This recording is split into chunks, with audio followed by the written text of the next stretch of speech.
If you follow the watch world even just a little, chances are you've come across Vaer, a Los Angeles-based microbrand that's been making affordable watches for almost a decade now. Like many of you, I've seen their marketing everywhere and was always intrigued by what they were doing, so this video feels a little bit like a long time coming. What always stood out to me about Vaer is how their watches are assembled in the US, which does allow for more control over QC, something you don't see often at this price point. One of their standout models is the DS2 Meridian, and that's what we're going to be taking a look at today. How does it compare to the competition? Let's find out.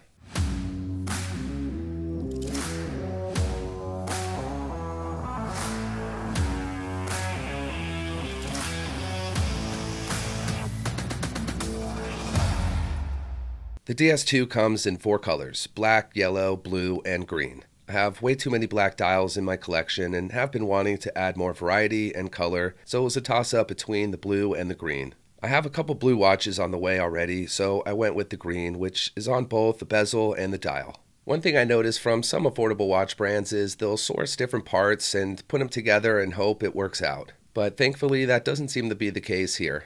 I'm totally digging the shade of green and how it leans a bit on the darker side, especially in certain lighting. The dial has 2 different treatments, so it has a lot of depth. There's a sunburst effect and a glossy finish. This combination gives the dial a ton of character and looks really nice in person. The layout follows a traditional dive watch format that never disappoints, but Vaer did give it their own twist by using various shapes for the hour markers, including trapezoids, circles, and a triangle. An interesting variety that creates a bit more intrigue and just looks cool. The hour markers are also applied, have a polished framing, and filled with tons of lume. I'm a huge fan of the date window at the 6 and like how it has a polished framing that pairs perfectly with that framing around the hour markers. A detail I think not only looks more premium, but pretty much necessary to create a seamless look. They did go one step further and color match the date window, a detail that I think goes a long way. Running the outside perimeter is the minute scale that includes numerals at each hour marker, helping a lot with legibility and reading the time. Another smart detail was the minimal use of text. You have the Vaer name up above, and below is the water resistance rating, keeping it a clean look. On top of the dial is, of course, the bezel that uses a classic coin edge with nice grooves that make it easy to rotate and has that tool watch design. The rotation is solid, enjoyable to use, lines up perfectly at the 12, and pretty much no backplay.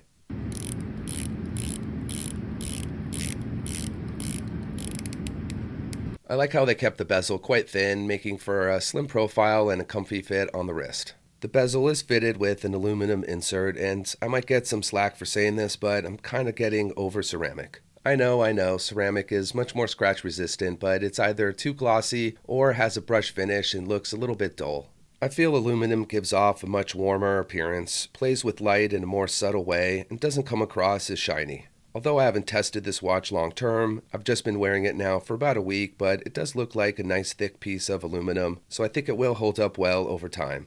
It also has a slightly grainy finish that seems to absorb light well and doesn't give off a ton of reflections, so it fuels that tool watch aesthetic. The markers and numerals around the bezel are executed in silver, which adds contrast to the green and white on the rest of the watch, while tying in with the steel case and bracelet. I think from the dial to the bezel, the design flows really well together, and that kind of goes back to the point I mentioned about how some watch brands just throw different parts together, hoping it works out, but this one really has a seamless design. The hands go really well with the watch and look to be constructed nicely. They have a polished framing and then filled with tons of lume. They use a dagger style, adding to the sporty appearance, and a lollipop seconds hand taken away. Aside from the well-executed dial and bezel, the case design was a bit of a surprise to me because I didn't really notice that they had twisted lyre lugs. A very pleasant discovery that really takes the case to new levels because of how much more character it adds to the appearance. Having the lugs twist outward and downward creates a bit more of an elegant, flowing profile. Don't get me wrong, I do enjoy the traditional oyster-style case and think it works really well on a dive watch. But we see that way too often, so it was a smart choice to switch things up a little bit.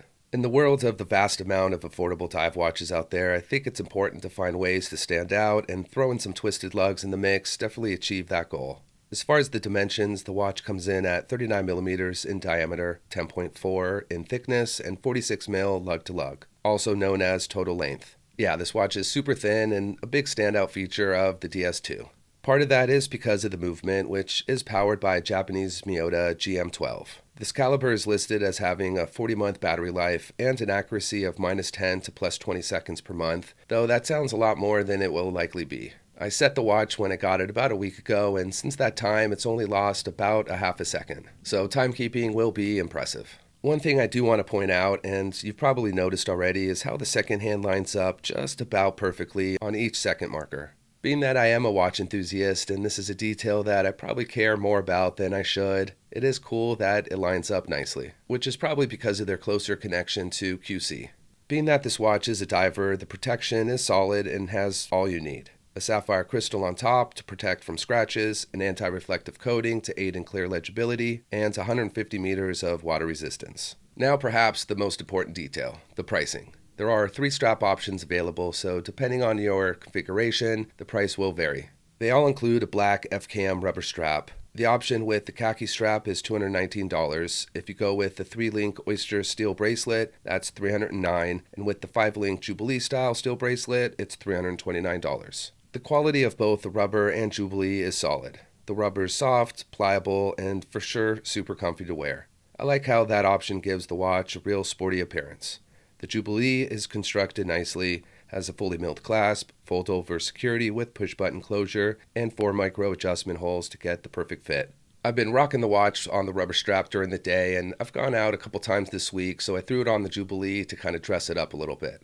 My big takeaway is this. There's a ton of affordable watch brands that pop up from time to time that release watches with familiar designs, but they often lack one of the most important aspects of any watch, the sole. Having worn this DS2 for about a week now, this watch has the right vibes. From the detailed dial, the green colorway, and those twisted lugs, it's a watch that not just gets the job done, but has tons of style. They do have a handful of other really awesome watches, and I do plan to pick another one of theirs up sometime soon. So I'm hoping you all could help me pick which one next. The first is the DS4 Meridian, which is a slightly larger and solar-powered version of the DS2, with the date window at the 3 rather than the 6. I really like the navy blue combo with the gilt dial. The gold accents add a cool touch of detail, and the 42mm case size would have a lot of great wrist presence. And then there's the R1 Rally chronograph that has such a cool, fun play of colors with the white, black, red, and blue. Even though I rarely use a chronograph function, I really love the look of them, and the dimensions of 40 by 11.8 is a great size. It looks super clean with that 3-link steel bracelet. And the third is the A3 Atlas. A stunning Explorer style, but with a date window at the 6, which is really interesting.